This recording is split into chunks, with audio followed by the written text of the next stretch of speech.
I'm Dr. Sue Roffey, and in this brief talk today, I am going to discuss what the lockdown might mean for student mental health and how we might support wellbeing for those at home. Wellbeing in normal times is enhanced by having a voice and a purpose, feeling valued, connected, and experiencing a wide range of positive emotions, including a sense of achievement. Recent events have affected students in different ways, depending on the availability of protective factors. Some will have had supportive families and access to technology for both learning and social interaction, and others will not. Our most vulnerable pupils may have been exposed to situations that further undermine their mental health. Many will be out of sorts at best, find it hard to settle and perhaps be non-compliant. Any approach needs to be both flexible and empathic. Nearly all pupils would have felt anxious at some time or another, and anxiety is heightened when you feel things are out of your control. People you usually rely on are not managing well, and there is uncertainty. Many will have had the last moments of education in their current school snatched from them, with no proper goodbyes and no planned transition into the next school or stage of education. Pupils may therefore be dealing with feelings of disappointment, confusion, sadness, frustration, and even anger, as well as anxiety. So we need to take every opportunity for fostering positive emotions to counteract the negative. Apart from anything else, positive feelings open up cognitive pathways and facilitate learning. So what might help?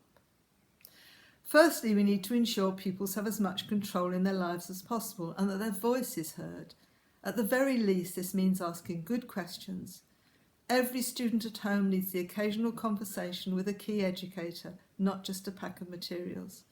Ask them how they're doing, what's possible for them, what do they need, what might they enjoy doing.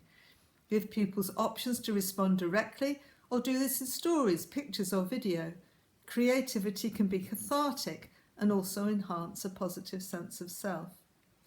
Give pupils reasons to go outside.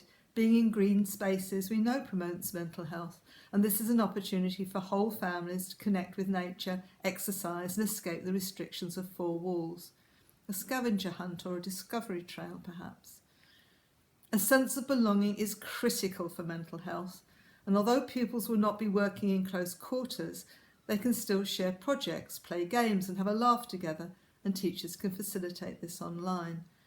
And there is also mileage in finding ways for pupils back at school to connect with those still at home, remote buddies perhaps. And it may be old-fashioned, but receiving letters or cards can have a powerful effect on feeling you matter and have been remembered.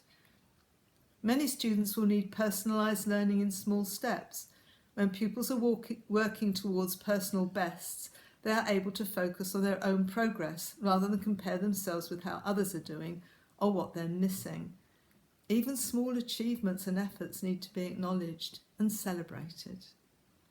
How about also using this time at home to support students learning more about their strengths, who they want to be, and what motivates them? There are plenty of materials in books on social and emotional learning. Imagining the worst can turn anxiety into panic, so give pupils facts about what's happening and give them information about new safety routines when back in school so they know what to expect. Finally, well-being needs to be at the heart of education wherever it takes place, and be kind to yourself. Teacher well-being and pupil well-being are two sides of the same coin.